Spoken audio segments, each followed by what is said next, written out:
오늘 주신 하나님의 말씀 보겠습니다. 신약성경 베드로전서 5장 7절에서 11절 말씀까지 신약으로 381쪽에 있습니다. 베드로전서 5장 7절에서 11절 말씀까지 우리 함께 믿음으로 합독하도록 하겠습니다. 너희 염려를 다 주께 맡기라. 이는 그가 너희를 돌보심이라. 근신하라 깨어라. 너희 대적 마귀가 웃는 사자같이 두루다니며 삼킬 자를 찾나니 너희는 믿음을 굳건하게 하여 그를 대적하라. 이는 세상에 있는 너희 형제들도 동일한 고난을 당하는 줄을 알미라. 모든 은혜의 하나님 곧 그리스도 안에서 너희를 부르사 자기의 영원한 영광에 들어가게 하신 이가 잠깐 고난을 당한 너희를 친히 온전하게 하시며 굳건하게 하시며 강하게 하시며 너를 견고하게 하시리라. 권능이 세세 무궁하도록 그에게 있을지어다. 아멘. 코로나 사태가 진정될 거라 생각했는데 갈수록 더 어려워지고 힘들어지는 그런 모습을 보면서 더군다나 또 더위가 이렇게 심해지는 걸 보면서 참 너무나 고통스럽고 많은 사람들이 어려움을 당하고 있구나 하는 것을 보면서 마음이 안타깝습니다. 그런데 생각해보면 사실은 모든 사람들이 여러 가지 모습으로 나름대로 고통의 문제라고 하는 그 문제를 안고 살고 있습니다. 그런데 문제는 뭐냐면 하나님께서 원래 창조하신 그 인간의 모습은 영원한 행복을 누리며 살도록 그렇게 창조하셨다는 것입니다. 아멘. 언제부터 우리 인간이 이렇게 고통을 보기 시작했는가? 세상에서는 답을 주지 않지만 성경은 분명하게 우리에게 말씀하고 있어요. 우리 인간이 하나님을 떠나서 범죄한 그때부터 시작해서 고통이 우리에게 왔다는 것입니다. 물론 하나님께서는 구원받은 우리가 여러분들이 이런 고통 가운데 있는 것을 원하지 않으십니다. 그래서 우리는 이 문제를 해결해야 돼요. 사실 고통의 문제는 우리 구원받는 우리들도 반드시 짚고 넘어가야 할 그런 부분이라는 것입니다. 속임수에 들어가면 안 돼요. 이 사단이라는 존재는요, 속임수의 최고봉이거든요. 그래서 우리로 하여금 이 고통이 왔을 때 자꾸 착각하게 만들고 또 속이고 만들고, 그래서 환경으로 속이기도 하고 또 스스로에게 속기도 하고 그러면서 우리가 살고 있는 거예요. 그래서 오늘 말씀 속에 뭐라고 말씀하냐면 근신하라 깨어라 정신을 차리라는 거예요. 왜냐? 자칫 잘못하게 되면 마귀한테 속을 수밖에 없기 때문에 속지 말라는 거예요. 염려할 상황이 와도 속지 말라. 우리가 왜 기도합니까? 기도하는 이유가 뭐겠어요? 근신하라 깨어라 너희 대적 마귀가 우는 사자같이 두루다니며 삼킬 자를 찾기 때문에 그렇다는 거예요. 그래서 기도하는 거예요. 그래서 그들이 뭐라고 했습니까? 너희의 믿음을 굳건하게 해서, 그래서 그를 마귀를 대적해 하는 겁니다. 그래서 우리가 기도하는 거예요. 그래서 우리가 신앙생활하는 겁니다. 그래서 성령 충만을 받는 거예요. 다른 이유가 없어요.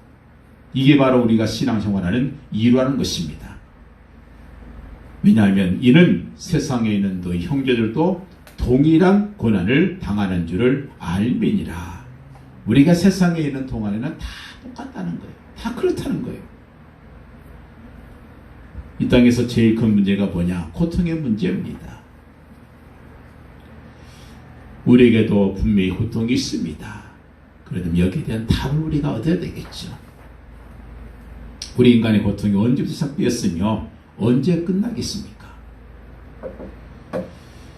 성경을 보면 우리 인간은 하나님께서 영원히 고통 없이 행복한 삶을 누리도록 창조했다는 것을 창세기 1장을 통해서 알 수 있어요. 그런데 하나님을 떠나고 나서부터 고통이 오기 시작합니다. 마치 탕자가 그 아버지를 떠난 순간부터 그는 점차 거지의 신세로 전락할 수밖에 없었던 것처럼 바로 그렇습니다. 그래서 우리 인간의 행복은 그래요. 행복은 하나님을 만나면서부터 시작이 되는 거예요. 하나님의 형상대로 지음받은 우리 인간은 하나님을 떠나서는 절대로 행복할 수가 없다는 것입니다. 나무와 식물은 땅을 떠나야 만나야 행복하는 거 아니겠어요? 나무와 식물이 땅을 떠나면 행복하지 못합니다.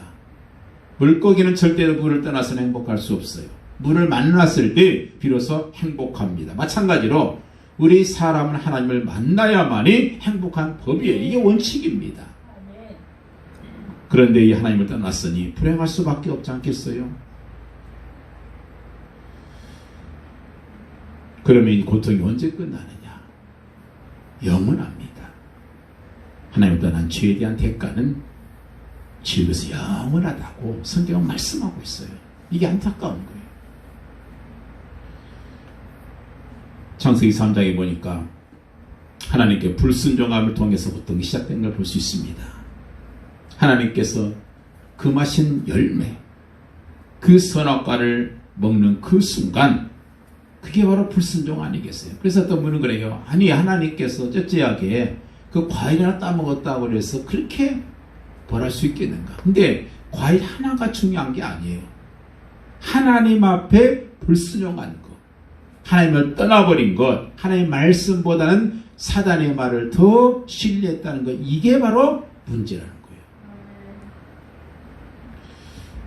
그것을 따먹으면 반드시 죽을 것이다. 근데 그 말씀 그대로 죽음이 왔어요. 죽음이라는 것은 다른 건 아닙니다. 고통이고 분리가 죽음이에요. 하나님을 떠나고 죽음이 오기 시작하니까 수고와 질병이 따라오게 되어 있습니다. 그렇다면 왜 하나님을 떠나고 불순종할 수밖에 없었는가? 그 이유는 두 가지예요. 하나는 하나님의 말씀에 대한 믿음이 없으니까 불순종한 거예요. 그리고 또 하나는 뭐겠습니까? 마귀가 자꾸 와서 유혹을 하니까 그런 거예요. 지금도 마찬가지예요. 여러분, 사람들이 하나님을 떠나고 하나님 앞에 돌아오지 않는 이유는 두 가지입니다. 하나님 말씀이 안 믿어졌어. 그래서 떠나는 거예요. 지금 코로나 때문에 어떤 분은 그래요. 하나님께서 우리 믿는 사람들을 제 거르시는 시간이 아닌가. 자기 나름대로는 교회 열심히 다닌다고 생각을 했어요. 근데 막상 하나님께서 걸러보니까 믿음이 없어요. 자신은 믿음 있는 채 생각하고 착각하고 살았지만 사실은 믿음이 없더라는 거예요. 정말 믿음이 있으면 여러분 아무리 어려운 환경이 와도 절대로 하나님을 떠날 수가 없고 하나님 앞에 예배하는 것을 멈출 수가 없어요. 제가 18살 때 사우디를 갔는데 가니까 첫 번째 하는 말이 그거예요. 절대로 여기서는 예배드리면 안 됩니다. 회계 종주국이기 때문에 예배드리면 감옥에 갑니다. 그러더라고요. 그런데 어디를 가든 항상 그 인원의 10분의 1은 꼭 모여서 예배를 드리고 있어요. 지금처럼 무슨 장소가 있느냐? 없어요. 그래서 어느 조그마한 빈 방에 가서 숨죽이면서 예배를 드리기도 하고, 어떨 때는 밤에 방석 하나 들고 헤드라이트 하나 그거 들고 빨리 광야로 갑니다. 걸어서 한 30분쯤 가면은요, 거기 모래사장이 있어요. 그 사막 위에 그 라이트를 굳게 켜고 그 땅바닥에 앉아서 예배를 드렸어요. 여러분, 참 우리가 그나마 이렇게 예배드릴 수 있는 장소가 있다는 것이 얼마나 감사하고, 그러다가 손해보고 또 먼 곳으로 쫓겨간 사람도 많이 있습니다. 그래도 어디 가나 여러분, 하나님 앞에 예배하는 것을 포기하면 안 돼요. 어떤 모습으로든지 우리는 하나님 앞에 예배 성공해야 됩니다. 사단 마귀는 여러 가지 모습으로 우리를 유혹합니다. 그러니까 내가 믿음이 좀 적어도 사단이 유혹하지 않으면 넘어가지 않을 수 있었을 거예요. 하와가 하나님 말씀에 대한 확신이 좀 부족했어도 그 속에 그 믿음이 좀 적었어도 그래도 마귀가 유혹하지 않았으면 안 넘어갔을 거예요. 근데 자꾸 유혹한단 말이에요. 지금도 마찬가지란 말이에요. 여러 가지 모습, 환경을 통해서 사실은 코로나도 어쩌면 사단의 유혹의 한 부분일 것이라고 저는 생각합니다. 마귀는 어떤 존재예요? 교만의 상징 아니겠어요?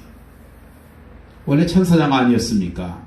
그래 타락한 천사로서 하나님을 반역하는 일을 그가 꾀했던 것이고 또 많은 사람들을 자기처럼 그렇게 교만한 존재로 그렇게 만들려고 하는 것이 사단의 존재라는 것입니다.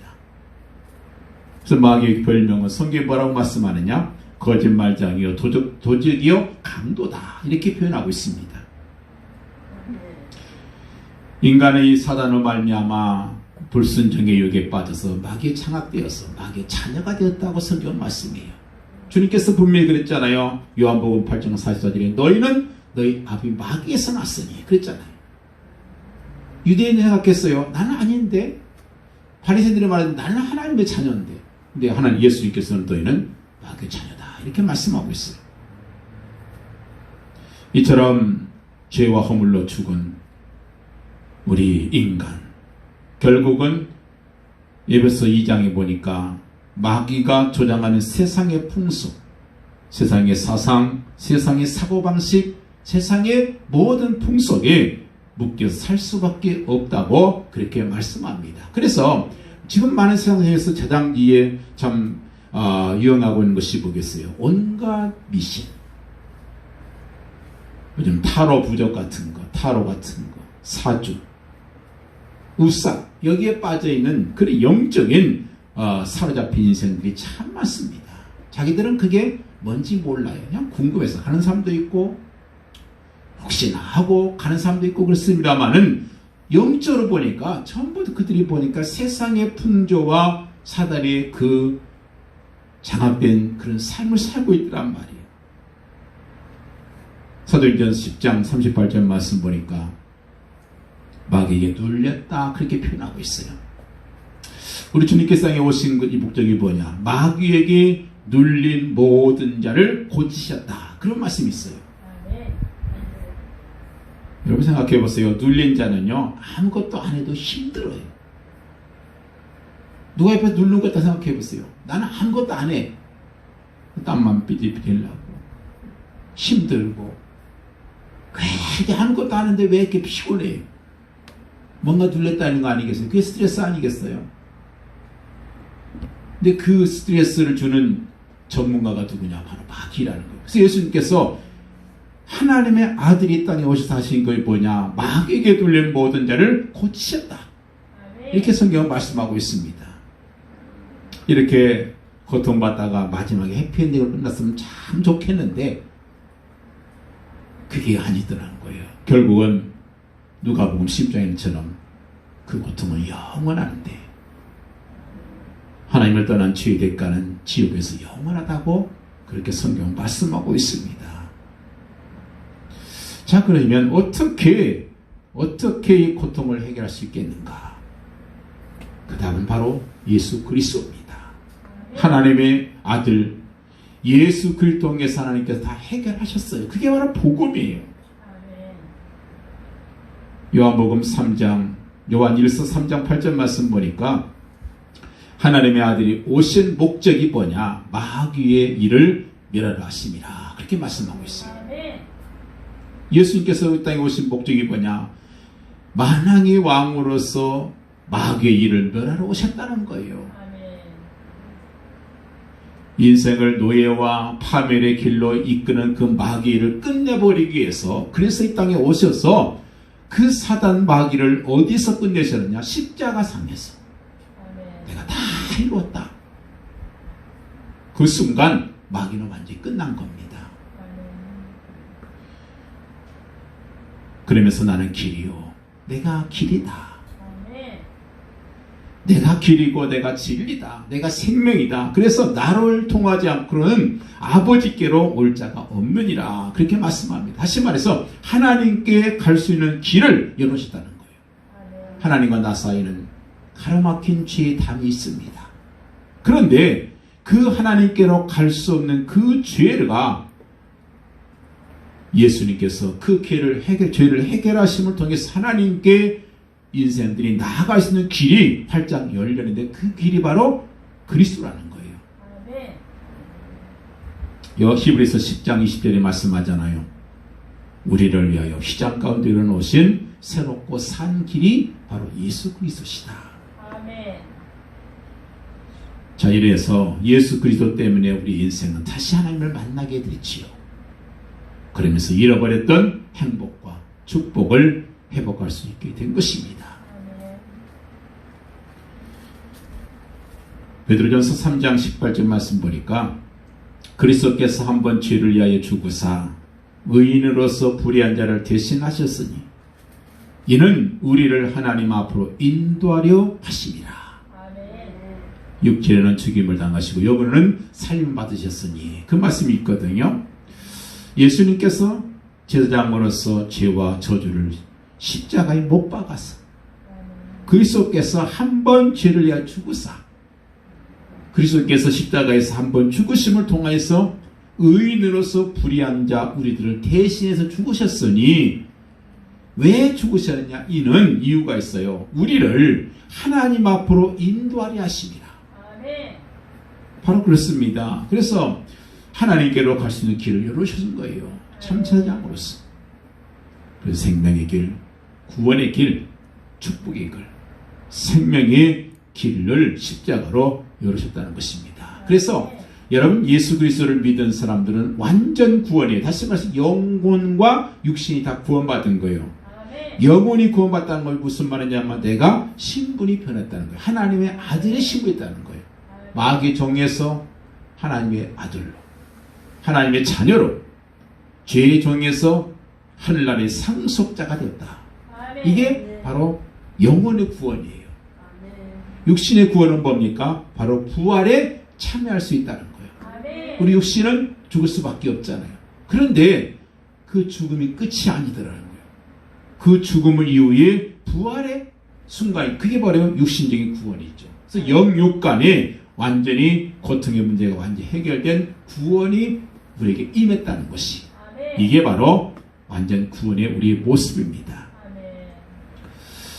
이사야서 53장 5절 6절 말씀 보니까 우리 예수님께서 우리의 죄 문제, 마음의 병, 육신의 모든 고통을 십자가에 다 끝내셨다. 그렇게 예언하고 있어요. 마태복음 8장에 보면은요 15절에 보니까 우리의 육신적인 질병까지 십자가에 못 박으셨다고 이사야가 예언한 것을 인용하고 있어요. 우리 예수님께서 인용하신 겁니다. 우리의 약한 것을 친히 담당하시고 병을 짊어지셨도다 함을 이루려 하십니다. 주님께서 하신 일입니다. 그래서 우리는 이 고통의 문제 해결하기 위해서 어떻게 할 것인가? 우리가 꼭 기억할 게 있어요. 내가 예수 그리스도를 영접하고 하나님의 자녀가 되었다면 이런 이 고통은 이제는 내 것이 아니라는 거예요. 그렇다면 어떻게 되겠어요? 내 것이 아닌 고통과 문제들을 내가 적절하게 해결할 줄만 알면 되는 거예요. 그걸 잘 처리할 수 있어야 그게 신앙생활 잘하는 겁니다. 그래서 어떻게 이 고통의 문제 이걸 해결할 수 있을 것인가? 오늘 본문 속에 그 답이 나와요. 그래서 우리는 새로운 시작, 지금부터 어떻게 할 것인가? 구원받는 자에게도 분명히 고통이 있을 수 있습니다. 그러면 어떻게 하면 돼요? 내가 처리만 잘하면 된다는 거예요. 왜냐? 내 것이 아니니까. 그 문제가 내 것이다 그러면 내가 끌어안고 내가 고통받아야죠. 그런데 내 것이 아니면 어떻게 해요? 잘 처리만 하면 돼요. 내가 쓰레기를 내 것이라고 붙들고 있으면 그건 정신적으로 문제가 있는 거예요. 그럼 처리만 잘하면 돼요. 잘 분리해가지고 적당히 버릴 때 버려버리면 되는 겁니다. 이게 처리를 잘하는 거예요. 근데 내 것이라고 생각하고 그걸 끌어안고 있으면 그 사람은 참 어리석은 짓이죠. 그래서 오늘 말씀 속에 베드로가 말씀합니다. 너 염려를 다 주께 맡겨버리라. 아멘. 맡기라. 주께 맡기라. 아멘. 뭘로 맡겨요? 빌립보서 4장 6절에 보니까 아무것도 염려하지 말고 기도로 맡겨라. 아멘. 감사의 기도로 맡기라는 거예요. 아멘. 고난이 닥칠 때 누구나 잠깐 근심과 염려가 생기지 않을 수 없습니다. 염려가 생기는데 어떻게 안 할 수 있겠어요? 성경은 고난을 당하는 성도의 근심과 염려를 외면하지 않습니다. 인정하고 그때 생기는 근심과 염려에 대한 대처 방법을 우리에게 말씀하고 있는 거예요. 나는 아무 걱정 없다. 나는 아무 근심 어렵다. 이거 말이냐? 거짓말이에요. 그런데 중요한 것은 그 근심, 걱정 다 인정하고 주님께 맡겨버리라는 거예요. 아멘. 이것이 성경의 대답이에요. 모든 일에 기도와 간구로. 그 말은 무슨 말이요? 내 속에 있는 염려는 바로 뭐예요? 기도의 제목이라는 거예요. 아멘. 이게 무슨 문제가 오면 어떻게 해야 돼요? 이게 기도 제목이구나. 근데 어떻게 기도해야 돼요? 감사하는 마음으로 하나님께 아뢰라. 아멘. 왜 주님께 이걸 맡게 돼요? 그것은 주님께서 우리의 고통과 저주를 십자가에 못 박으셨기 때문에, 아멘. 완전히 승리하셨기 때문에, 그래서 맡기라는 거예요. 아멘. 바로 이것이 되어질 때 기도가 되어지는 거예요. 기도라는 것은요, 내가 하는 기도가 있고 되어지는 기도가 있어요. 네가 하는 것은 내가 필요해서 하는 것이고, 되어지는 기도는 저절로 되어지는 거예요. 주님께서 우리의 모든 고통과 저주를 다 해결하셨으니 이것은 내 것이 아니니까 이제 주님께 맡게 되겠구나. 아멘. 그 맡기는 것이 기도라는 거예요. 자, 이렇게 될 때부터 기도의 문이 열립니다. 여러분의 힘으로 안 되는 것이 있으면 맡기세요. 내가 할 수 있는 것이 있으면 하세요. 내가 안 되는 것은 뭐예요? 주님께 맡기라는 거예요. 아멘. 주님께서 이렇게 말씀하고 있잖아요. 왜냐? 하나님께서는 능히 하실 수 있는 능력이 있으시니까요. 이 놀라운 사실과 진리를, 이 고통의 문제를 처리하면서부터 터득하고 체험하게 될 것입니다. 그래서 고통보다는 오히려 고통을 처리하는 과정에서 말로 설명할 수 없는 체험의 놀라운 그런 은혜를 입게 되는 것입니다. 자, 그러면 본문 말씀을 통해서 우리 염려를 주님께 맡길 수 있는 이유가 무엇인가? 첫째, 주님께서 뭐라고 했어요? 주님께서 너희를 돌보시기 때문이다. 그렇게 말씀하셨어요. 주님께서 너희를 돌보시기 때문이다. 어떤 목사님이요, 목회하고 일다 보니까 너무 힘든 거예요. 힘들 수밖에 없죠. 그래갖고 힘이 쭉 쳐져가지고 이제 집에를 돌아오는데, 자기 귀여운 딸이 있는데 소마비예요. 딸이 마중을 나와서 그러는 거예요. 아빠, 그 짐 놔주세요. 그래요. 이거 뭐예요? 그러니까 엄마가 사오라고 한 시장 바구니다. 그러니까 그걸 자기네 달라는 거예요. 소마비 딸이, 어린 딸이 달라는 거예요. 그래서 야, 이거 무거울 텐데 네가 들고 갈 수 있겠냐 그랬더니 그 아이가 하는 말이 그래요. 내가 그 시장 바구니 들고 아빠가 나를 안고 가면 되잖아요. 너무 간단하잖아요. 여러분, 주님께서는 돌보신다는 거예요. 우리는 쉽게 자신을 아무에게나 맡기지 않습니다. 그런데 성경은 분명히 말씀해, 염려를 주님께 맡겨버리라. 이는 주님께서 우리를 돌보시기 때문이다. 아멘. 보살피시기 때문이다. 아멘. 요한복음 18장 10절 보면은요, 이에 시몬 베드로가 검을 가졌는데 이것을 빼어 대제사장의 종을 쳐서 오른쪽 귀를 베어버리니 그 종의 이름은 말고라. 그런 말씀이 있어요. 베드로는 칼과 망치를 가지고 주님을 잡으러 온 군병들 봤을 때 베드로에게는 그게 근심거리였어요. 우리 주인, 우리 선생님을 잡으러 왔구나. 근심거리잖아요. 근데 그것을 주님께 맡기질 않고요. 자기 스스로 처리하다 어떻게 합니까? 괜히 엉뚱한 사람 귀만 베어버렸어요. 문제가 더 커진 거예요. 생각해보세요.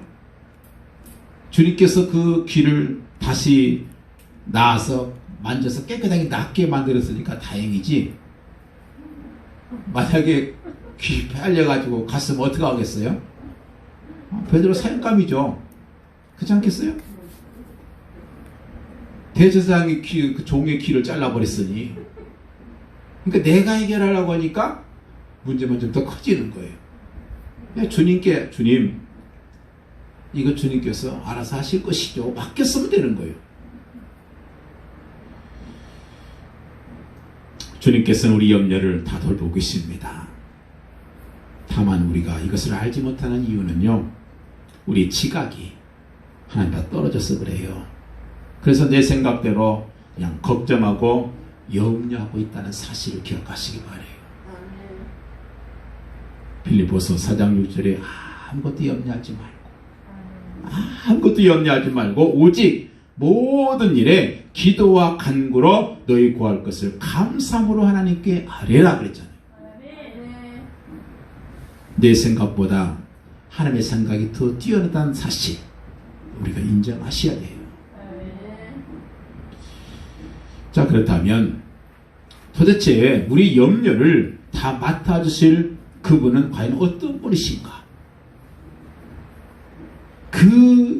도대체 내가 맡길 만한 분인가? 이걸 본문 속에 10절에 보면은요, 세 가지 모습을 이게 말씀하고 있어요. 우리가 염려를 맡길 분, 그분 어떤 분인가? 10절에 보니까 모든 은혜의 하나님, 곧 그리스도 안에서 너희를 부르사 자기의 영원한 영광에 들어가시게 하신 이가 잠깐 고난을 받은 너희를 친히 온전하게 하시며 굳건하게 하시며 강하게 하시며 터를 견고하게 하시리라. 여기 보면 세 가지 하나님의 모습이 나와요. 첫째는 모든 것이고요, 모든 은혜의 하나님이라는 거예요. 여러분, 모든 것을 공의로만 다루시는 분이 아니라 은혜로를 다루신다는 거예요. 이게 참 복음이에요. 하나님의 성품에는 크게 많이겠지만 두 가지를 나눴잖아요. 하나는 뭐예요? 공의의 하나님. 죄를 지으면 대가를 치르게 마시는 하나님, 공의 하나님이에요. 그런데 그 공의만 아니라 사랑의 하나님, 은혜의 하나님도 하나님의 성품 중에 하나입니다. 이 두 가지가 다 있어요. 이게 사실은 십자가가 그거거든요. 십자가는요, 하나님께서 모든 인류 죄를 심판하는 공의의 표시예요. 죄를 지으면, 하나님을 떠나면 십자가에 죽을 수밖에 없는 고통이 따른다는 거예요. 그런데 그 고통을 너희가 아니라 독생자 예수 그리스도께서 대신 당하게 하셨다. 이게 바로 사랑이고 은혜의 하나님인 거예요. 십자가는 그래서 하나님의 은혜와 공의가 바로 만나는 것이 십자가입니다. 저 하나님께서 공의 하나님으로서 엄격하시고 심판하시는 하나님이세요. 엄격하십니다. 그래서 말씀에서 거역하고 하나님을 믿지 않은 사람은 절대로 그 대가를 치를 수밖에 없어요. 나중에 변명이 안 돼요. 할 말이 없어요. 어떤 분이 환상을 봤는데 사람들이 죽어서 천국 가는, 죽어서 저승에 가고 탈날에 가보니까 누가 뭐라고 안 해도 자기가 알아서 그냥 지옥을 겨들어가더래요. 왜냐? 하나님 계신 곳이 너무 밝아서 거기에 견딜 수가 없네요. 생각해보세요. 비가 오고 나서 땅바닥에 지렁이들이 많이 나와 있잖아요. 그 지렁이들은 절대로 거기에 햇빛이 지면 있지 못합니다. 어디든지 겨들어가야 돼요. 안 겨들어가면 죽어요. 천국도 마찬가지잖아요. 누가 뭐 너 죄졌으니까 지옥 가라 이거 안 해도 그냥 자기가 알아서 겨들어간대요. 무서운 하나님이십니다. 아주 무서운 공의 하나님이십니다. 그런데 그 공의만 인가지나 우리를 은혜로 대하신다는 거예요. 은혜로. 그래서 은혜의 하나님, 모든 은혜의 하나님. 믿는 자에게 십자가는 은혜고 사랑이기 때문에 하나님의 능력입니다. 그러나 믿지 않은 자에게는 십자가가 자기 죄에 대한 형벌을 나타내고 있어요.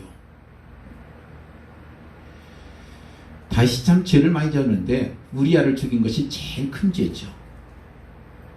만약 그걸 공의로 하나님께서 다루셨다면 더 이상 설 길이 없어요. 그죠? 그런데 그가 시편 103편 4절에 이렇게 고백합니다. 내 생명을 파멸하시고 인자와 긍휼로 관을 씌우시며 인자와 긍휼로 내 머리에 관을 씌우셨다. 내 머리를 덮으셨다는 거예요. 여러분, 우리가 아무리 내가 깨끗하다고 해서 공의하는 옆에 설 수 있습니까? 근데 은혜의 하나님이기 때문에 우리는 은혜의 보좌 앞에 담대히 나올 수 있는 거예요. 우리가 말로 은혜의 하나님이 우리를 돌보신다고 하지만 우리가 전혀 생활이 그렇지 않은 모습이 참 많이 있을 거예요.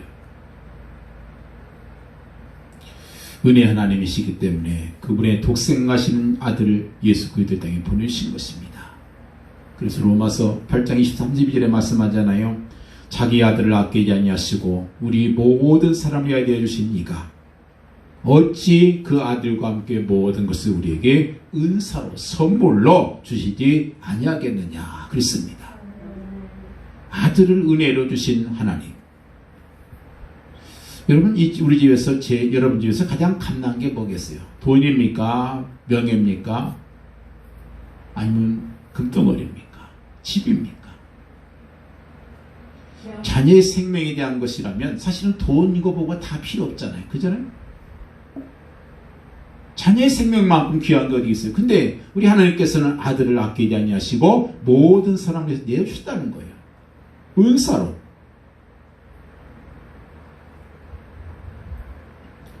두 번째로 우리 하나님 어떤 말씀인가? 거기 보니까 그랬습니다.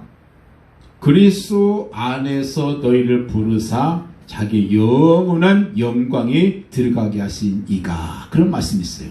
다시 말해서 그리스도 안에서 주님의 그 영광스러운 자리에까지 우리를 불러주신 분이라는 거예요.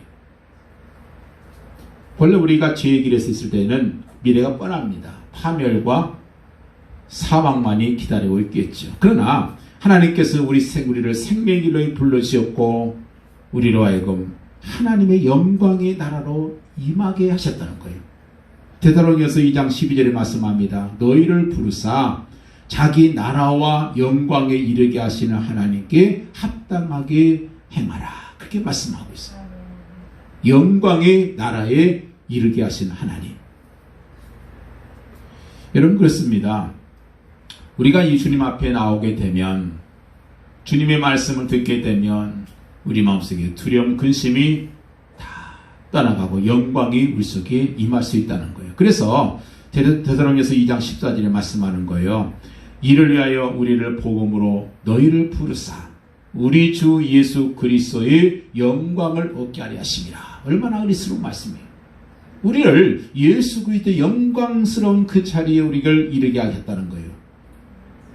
그리스도 영광을 얻게 하시는 그 하나님께 우리가 염려를 맡기지 않을 수 없잖아요. 우리 영광스럽게 하시겠다는데 맡겨야죠. 세 번째로 보니까 우리의 부족함을 채우시는 주님이라고 말씀하고 있어요. 잠깐 고난받는 너희를. 고난은 영원한 게 아니에요. 다 지나갑니다. 그 잠깐 고난받는 너희를 친히 온전하게 하시고 굳건하게 하시고 강하게 하시고 들을 견고하게 하시라. 이 모든 말씀이 다 한마디로 표현하면요, 우리의 부족한 걸 다 채우신 분이라 그 말이에요. 우리가 부족하니까 우리를 온전하게 하시고, 우리가 약하니까 우리를 굳건하게 해주시고, 우리가 너무 부족하니까, 너무 약해 빠져 있으니까 강하게 하시고, 우리가 있는 자리가 너무 부실하니까 견고하게 저를 만들어 주신다는 거예요. 사람 누구나 다 부족함이 있잖아요.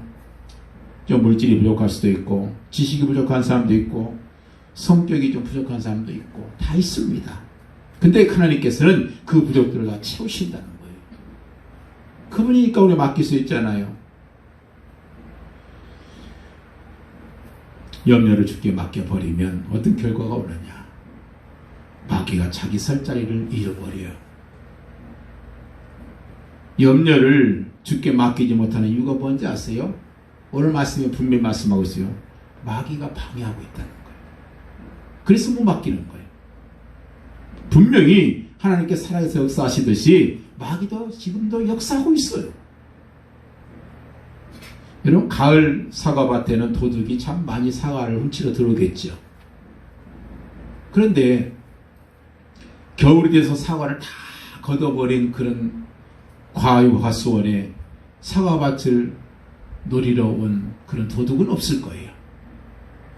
그 말은 무슨 말이냐면, 내가 사탄에게 저항을 받는다는 것은 사탄이 노리고 있는 보물이 내 속에 있다는 거예요. 그러니까 방해라는 겁니다. 여러분, 자기 편은요, 다 자기 자녀, 그 마귀 자녀들은 누가 건드리겠어요? 갖고 놀겠죠. 근데 여러분, 우리는 우리 속에 사단이 노리는 보물이 있기 때문에 그래서 사단이 건드리는 거예요. 사냥터에서 한 보수가 정확하게 토끼를 명중해서 쏘았더니 그 자리에서 직살했습니다. 근데 문제는 그 옆에 있던 토끼가 자기가 놀래가지고 한 기절해 버렸어요. 그러면 사냥개가 누구를 노리겠습니까? 여러분, 죽어버린 토끼입니까? 기절한 토끼입니까? 사냥개는 기절한 토끼가 가서 물어갖고 잡겠죠. 여러분, 영적으로 죽은 영혼에게는 아무 근심도 걱정할 필요 없어요. 그런 사람의 해결도 없습니다. 영적으로 병들었거나 죽었기 때문이에요. 근데 염려를 주께 맡겨버리는 순간 우리 속에 평안이 있어요. 네. 저희 그 창문, 교회 창문 밖에 조그만 다라가 있고요. 거기에다가 제가 불의 자목을 좀 몇 개 심어놨어요. 그랬더니 이게 잘 퍼져가지고 처음에 5그루를 심었는데 지금 뭐 한 20그루 넘게 컸어요. 잘 크고 있어 참 좋다 그랬는데 이렇게 보니까 그 속에서 벌레가 이렇게 막 춤을 추고 다녀요. 그 벌레가 뭔지 아세요? 장구벌레. 그 장구벌레가 모기 유충이잖아요. 여러분, 모기 중에서요, 삼선 아디다스 모기라고 굉장히 무서운 거 있어요. 삼선 모기가 있어요. 아디다스 모기라고 하는데 이 하얀 선이 3개가 있어요. 그래서 물리면요 일주일 동안 고생합니다. 저는 이 밭에서 많이 물려와서 알아요.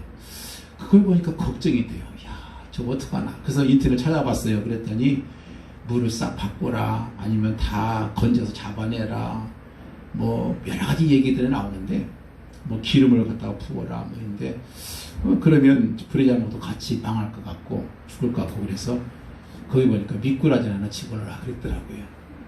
미꾸라지를 갖다 사다가 집어넣어놨어요. 그랬더니 와, 미꾸라지가 그냥 신났어요, 아주. 왜냐면 자기 먹이잖아요. 막 우러우러 막 내리면서 다 잡아먹고 있어요. 그래서 그때부터 생각이 뭐냐, 야, 이거 미꾸라지가 잘 잡아먹으니까 모기가 빨리 좀 알을 좀 많이 놔줬으면 좋겠다, 그 생각이 들어요. 그래야 먹이가 많이 생기잖아요. 미꾸라지가 없을 때는 그 장구벌레가 이게 문제거리였어요. 근데 그거를 내가 해결하려고 하면 힘들잖아요. 그거 잡으려면 힘들고, 그거 떠내려면 힘들고, 죽이려면 힘든데, 미꾸라지 몇 마리 집어넣으니까 문제가 다 해결돼 버리니까 더 이상 문제거리가 안 돼요. 내가 자꾸 뭐 해결하려고 하면요, 힘들어요. 하나님께 다 맡겨버리고 편안히 자고 있나면 하나님께서 다 해내 놓으실 겁니다. 그걸 하나님께서 원하시는 거예요. 근데 그걸 못해요. 왜요? 믿음이 없어서 그래요. 하나님 말씀 못 믿으니까. 여러분, 염려를 주께 맡기는 처음하는 마귀에 대한 태도, 우리가 어떻게 할 것인가? 오늘 본문 8절과 9절에서 분명히 말씀하고 있어요. 우리 염려를 주께 맡기지 못하게 막는 그 마귀를 어떻게 할 것인가? 정신을 차리고 깨어있으라는 거예요. 그래서 근신하라, 깨어라. 너희 대적마귀가 우는 사자같이 두루다니며 삼킬 자를 찾나니 그랬습니다. 죽었거나 잠들면 위험한 상태가 와도 모르죠. 어떻게 할 수가 없어요. 제가 훈련 받을 때 그 특전사 대위인 중대장이 그런 말이에요. 자기가 옛날 근무했을 때 휴전선에 거기에서 북한하고서 이렇게 서로 앉아가지고 이쪽에서 특수요원이 가서 그쪽에 있는 사람을 죽이기도 하고 뭐 이러는데 어느 날이요 서로 이렇게 그런 일이 있어가지고 여기서 특수부대를 보냈답니다. 그래서 그쪽에 있는 좀 안 좋은 사람을 죽였대요. 그러고 나서 이제 준비를 하고 있죠. 또 공격해 올 거니까. 근데 보름이 지나도 안 오더래요. 그래서 야 이제 쟤네들이 포기했나 보다 그러고 이제 실컷 이제 이렇게 잔치에 고기 파티도 하고 막 이제 그렇게 먹고 이제 다들 이제 한 잔씩 하고 이제 쉬었대요. 근데 문제는 보초병도 함께 자버린 거예요. 그 다음날 일어났더니 목이 하나도 없더래요. 왜 그래요? 보초병이 깨어있지 못했기 때문인 거죠. 여러분 죽거나 잠들면 몰라요. 방어 능력을 키울 수가 없습니다. 마귀가 분명히 공격해 오는데 우리가 그걸 모르고 있어요. 왜요? 깨우지 못해서 그래요. 마귀는 지금도 우리를 공격해 오고 있습니다. 내가 깨어있으면 되는 거예요. 그러면 감히 접근하지 못해요. 시험에 빠지지 않습니다. 그래서 예수님께서 그랬잖아요. 마태복음 20장 41절에 베드로에게 그랬잖아요. 시험에 들지 않게 깨어있어 기도해라. 마음에는 원이라도 육신이 약하도다. 그렇게 말씀했어요. 근데 그 말씀을 베드로가 안 들었어요. 그리고 어떻게 했습니까?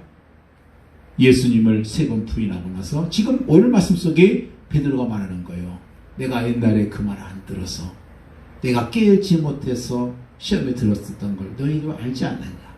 그러니 너희는 깨어서 정신 차리고 마귀를 대적해라. 그렇게 말씀합니다. 기도에 항상 힘쓰고 기도에 감사함으로 깨어있으라. 베드로 골로새서 4장 2절 말씀이에요. 혹시 내 모습이 죽은 자를 방불하게 하는 깊은 잠에 빠져있진 않은가. 기도와 감사에 늘 깨어있는 바로 주님께서는 지금 이 순간도 하나님의 방식대로 우리를 세상 끝날까지 돌보고 계시다는 사실을 기억하시고 우리 혹시 기도에 졸음에 빠져있지 않는지 찬송에 잠을 자고 있지는 않는지 말씀의 무지의 깊은 잠 속에서 빠져나오지 못하고 있는지는 아는지 전도의 잠, 봉사나 성령의 각종 문사의 잠에 빠져있다고 하면 우리는 깨어나서 우리를 위협하고 있는 사단 마귀를 대적해야 될 것입니다. 이런 마귀는 약한 자에게는 강하고요. 예수 이름을 의지하는 강한 자에게는 약합니다. 이게 마귀예요. 그래서 우리가 참 우리 주님의 돌보심 받는 돌보심 받아 모든 염려를 주께 맡기는 방법은 마귀에게 대항할 수밖에 없다는 거예요. 그래서 마귀를 대적하라 그렇게 말씀하잖아요.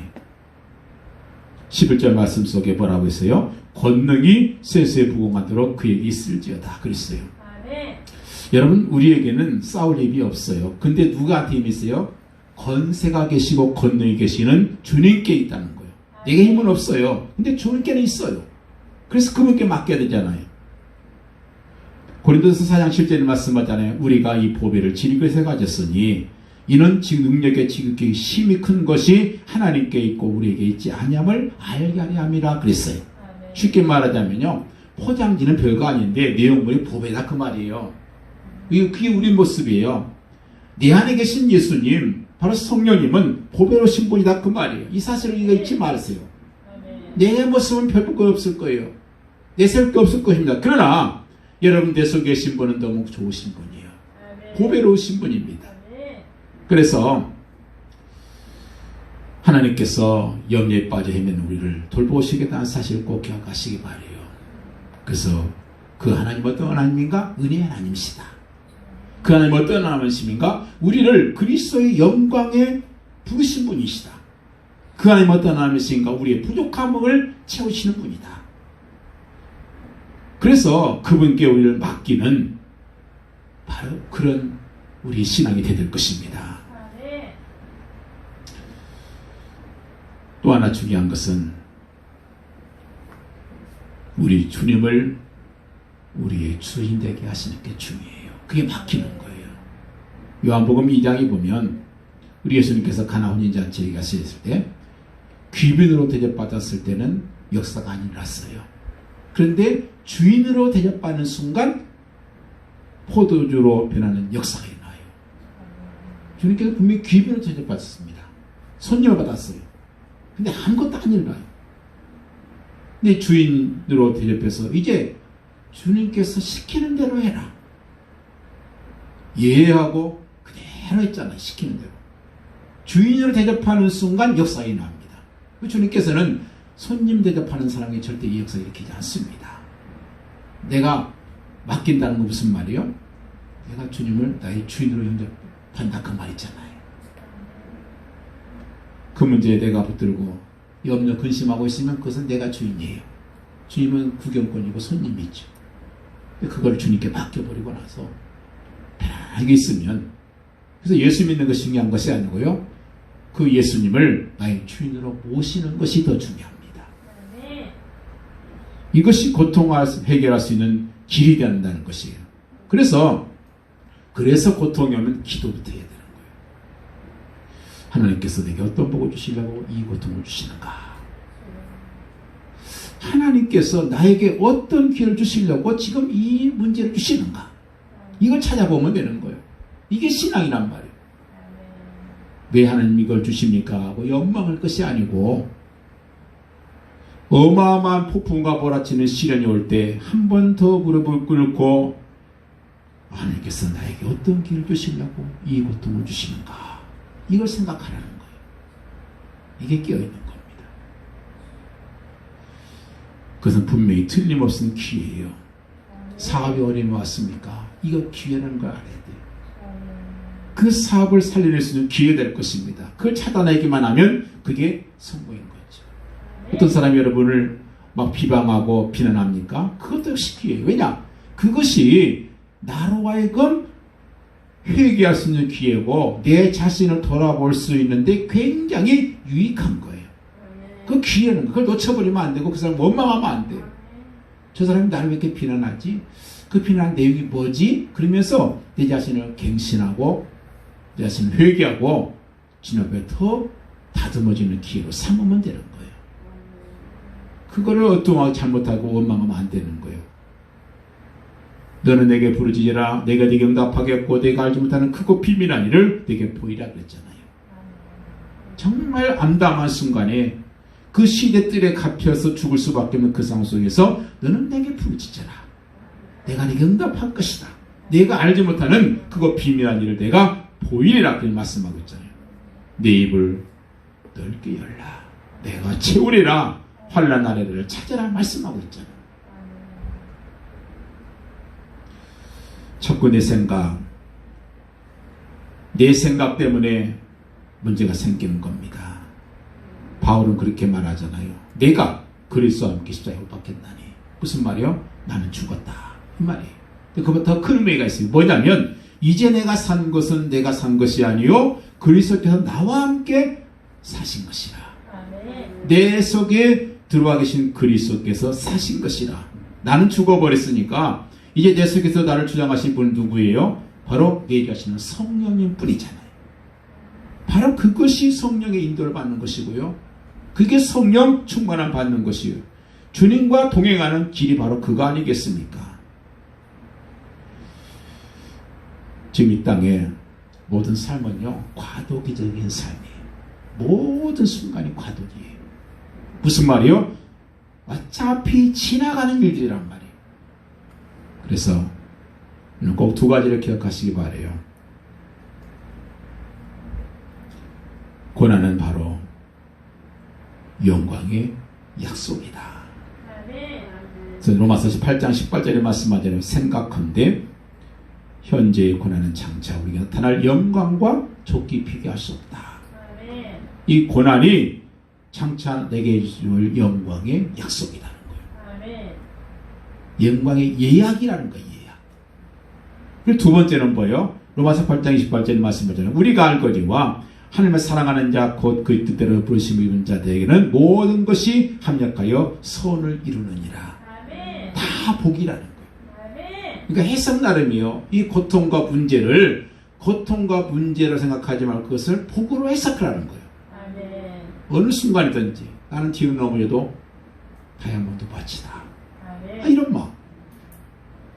여러분 그 마음을 가지고 꼭 승리하시길 예수님으로 간절히 축원드립니다. 기도하겠습니다. 할렐루야. 아버지 감사합니다. 지금 현재 우리에게는 많은 어려움과 고통이 있습니다. 그래도 그 고통도 역시 하나님의 뜻 안에 있는 것이고 하나님의 섭리 속에 있다는 사실을 잊지 않게 하시고 이걸 통해서 우리에게